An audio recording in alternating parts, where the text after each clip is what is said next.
Manever I say ma PENDREAM TV. PENDREAM TV there, osia dem yopo. Plot to murder Tsikata on COVID. How many of us remember Tsikata? One of the youngest lawyers at his time.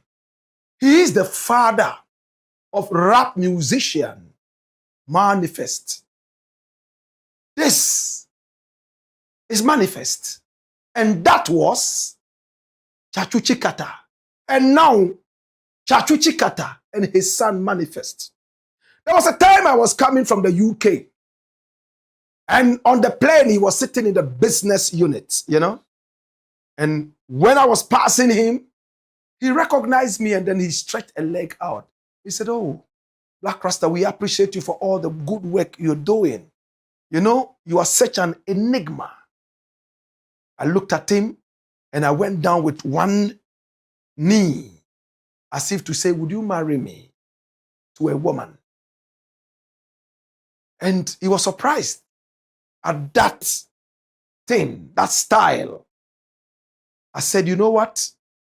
One knee is on the ground, on the floor, to thank you for everything you've done and for you to bless me with the wisdom, the legal wisdom that you have been able to pick up and the experience you have picked up both politically and non-politically." He looked at me. Probably he told himself, "This is too much for one man to ask. Do you know what experiences I've gone through? If I bless you with that, then I've given you everything on earth. Let me reserve it for my son Manifest." This is Tsikata. I love him. To those who don't know him, run the dossier and see exactly who this legal luminary is. He was born on October 1, 1950. He's 7 years older than Ghana. In fact, 6.5 years older than Ghana. He is a renowned Ghanaian lawyer, academic, and former public official, often called the law luminary. He is widely considered one of Ghana's most brilliant legal minds. He was born in Keta, in the Volta region, a town that I love so much.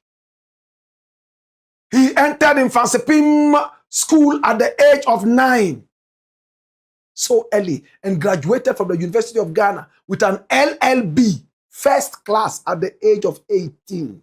What a man. He earned a Bachelor of Civil Law, BCL, with first class honors from Oxford University. What a man. He was the CEO of the Ghana National Petroleum Corporation, GNPC, from 1988 to 2000. And that was where all his problems started. Before then, he was a long-time law lecturer at the University of Ghana. And in 1988, he accepted to push a foot through the door of politics, and he got into the GNPC. Oh my God. Hey, he served as a legal counsel for the NDC in major landmark cases, including the 2013-2021 presidential election petitions. He taught many of Ghana's current top legal figures, including Supreme Court judges and the current Speaker of Parliament, Alban Bagbin. He's known for defending political figures and taking up human rights causes during military rule. This is Tsatsu. Finally, in April 2026, oh yes, this month, a few days back, he was honored by the UPSA Law School and GMPC for his enduring contributions to law and the energy sector. He has recently cautioned against using criminal prosecution for political vendettas and called for reparations regarding the SAL group. We're talking about the Santro Kofi, Akpafu, Likpe, and Lolobi residents' de-enfranchisement during the elections. Tsatsu Tsikata's career is defined by a rare mix of academic excellence, corporate leadership in the oil sector, and high-stakes constitutional litigation. This is Tsatsu Tsikata. Tsatsu Tsikata. Hey! Now, everybody knew him as a very, very smart lawyer. He taught a lot of the lawyers. In fact, he's the lawyer's lawyer. And there was a plot to assassinate him. Kufuor bundled him and slapped a charge of corruption on his head. Many people saw it to be a political assassination of character and threw him behind bars. Hey, a law lecturer. They didn't care if he had even lectured Angel Gabriel or Sasabonsam. They threw him into common legal custody. Many people were not happy about this. They said it was a political witch hunt. Therefore, they started a movement called Free Tsatsu Tsikata. We saw the banners all over. We saw the stickers. And we saw those who pushed it. Everybody came to the understanding that he was being victimized for one reason or the other. But now we have come to understand why they first and foremost decided to put him in there. For all the period he was there, he never even drank water from the prison, let alone eat food. Because somebody from the ruling party who loved him had hinted his wife. Today there was a meeting. And in the meeting, it was said that this whole orchestration is simple. We put him there so that his family will not be around him and it will be easy to assassinate him. We are going to drug, better still, the technical term is lace his food. He will not suspect anything. We will lace it. Food that all prisoners are supposed to eat, water that they are all supposed to drink, we will lace it. And he will die quietly in his sleep. This was somebody from inside. So the prison was only a Trojan horse. A deception. But somebody leaked it to him. And they kept it secret. Tsatsu's wife immediately started to cook food 3 times a day. Breakfast, lunch, and supper. And Tsatsu was held in a containment area where about 11 people, prisoners, were, including a 16-year-old. Jesus. He said he looked at a 16-year-old and he thought about his own children. And he cried deep inside him. But he came to the understanding whilst in prison, why he was in prison. He never ate any food there. Else, he would have been dead body by now, as ultimately orchestrated and calculated. Tsatsu Tsikata, my brother, my sister, just as Kufuor was about to leave power, he decided to free him, clouded in amnesty. Ahumobro. Mobo. But Tsatsu said, never. I am not coming out of this prison on amnesty. I am staying in prison to fight my case legally, win it legally, so that there will never ever be a tag of criminality on my record. Amnesty does not dissolve or absolve you from criminality. It only gives you sympathy, not even empathy. Tsatsu refused. He stayed and fought it in court until he won and came on. Let's listen to him. What really happened? It's a very short tape. Watch this.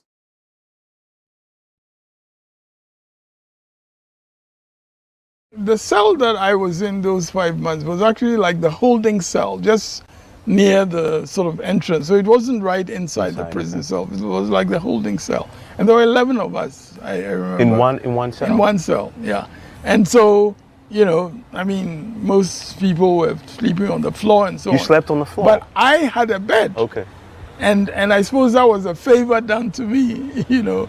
I had a bed. And I think there were probably 2 or 3 beds at different corners of the room. I had a bed in one corner. I think the cell leader also had a bed and so on. And, you know, really, I didn't feel out of place, let me put it quite frankly. I mean, there was a young 16-year-old. A 16-year-old shouldn't be in an adult prison. But there was a young 16-year-old who had been brought in with his older brother. I think there was some contempt of court against them arising out of some civil proceedings, you know, some quarrel with some other people. And he was in prison, you know, 16-year-old. And like I said, that experience of seeing how, I mean, the law doesn't work for a lot of people. And I was relatively, you know, privileged, you know, having the ability to have lawyers represent me and so on and so forth. For many of those people, they didn't have the opportunity of even counsel to represent them. So there was a lot that was very sobering about that whole situation.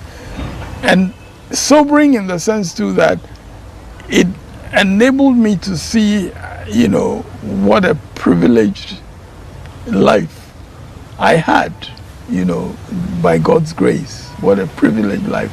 The fact that my wife could be bringing food every day to me in hospital, in the prison.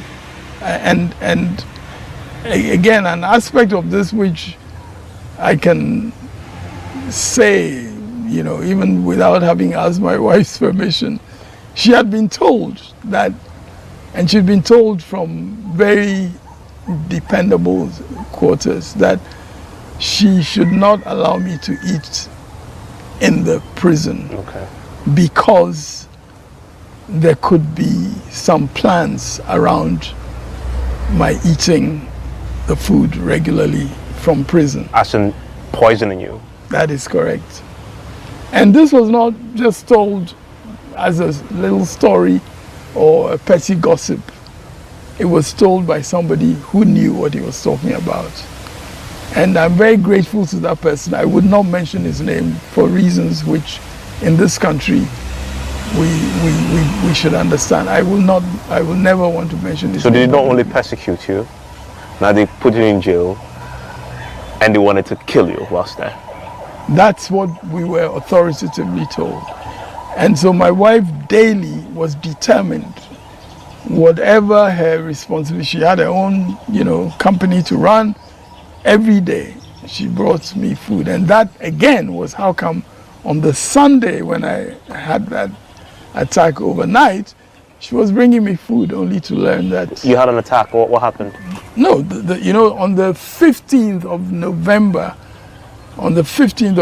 when I had the asthmatic attack in the cell, through the night, you know, and really there was nothing that could be done.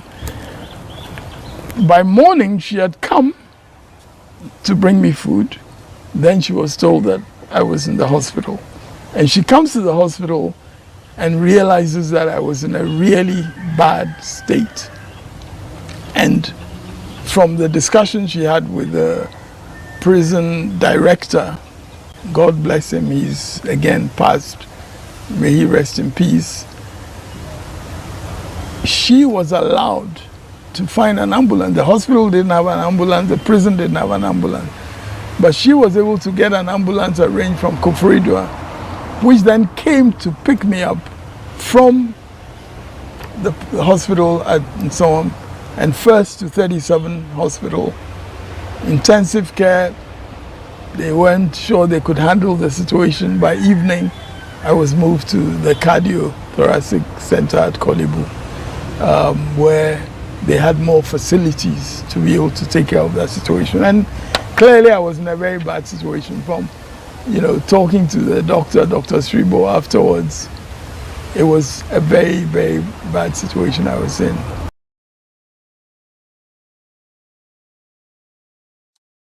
He had a close shave with death. Close shave. His wife came in one day to give him food and realized that he had had an asthma attack and was almost gone.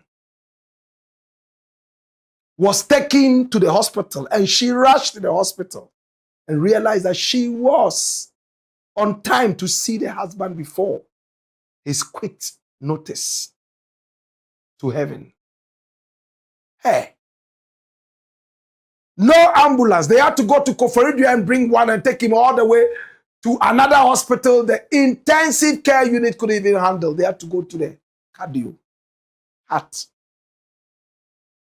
And according to him, the doctor, Dr. Sribo, finally told him after he recovered that you had a close shave with death. Your case is extraordinary.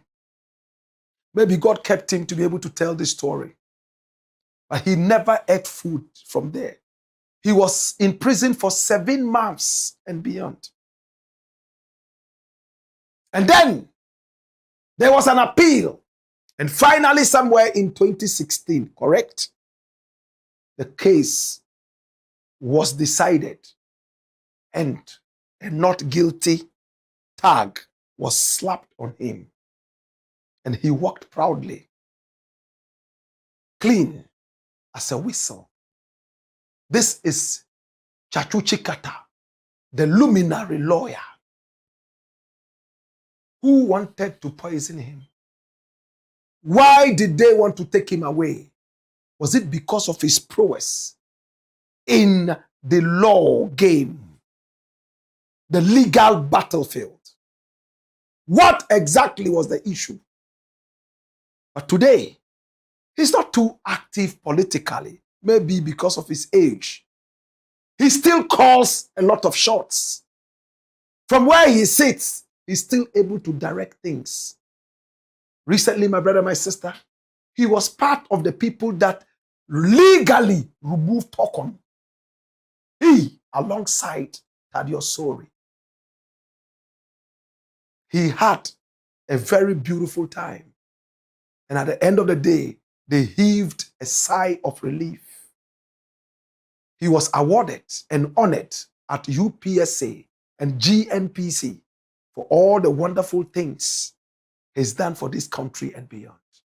This is the law, the lawyer of lawyers, Tsatsu Tsikata, born on Nigeria's Independence Day in 1950, 10 years before Nigeria was born, and 7 years before Ghana was born. Congratulations. You are still alive, and we appreciate you alive. It's the black. I'm not PENDREAM TV. Now, so far so good. Say open online portal e Ghana. Nipa share, nipa follow, nipa comment here. To my best of knowledge, without any biases, PENDREAM TV.